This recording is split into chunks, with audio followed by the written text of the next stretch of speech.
এই জায়গাটার নাম হচ্ছে লাসপাত্রি। লাসপাত্রি।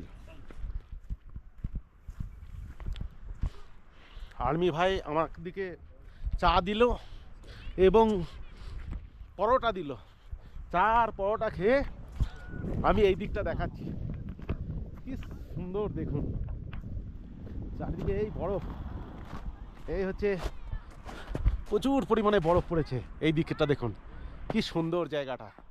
আর এই দিকটা ঘুরে দেখাচ্ছি, মানে অপূর্ব সুন্দর, সাদা একদম সদ্য বরফ, মানে পরিষ্কার পরিচ্ছন্ন বরফ, একদম পাগল করা বরফ। আমি দেখাচ্ছি আপনাদেরকে।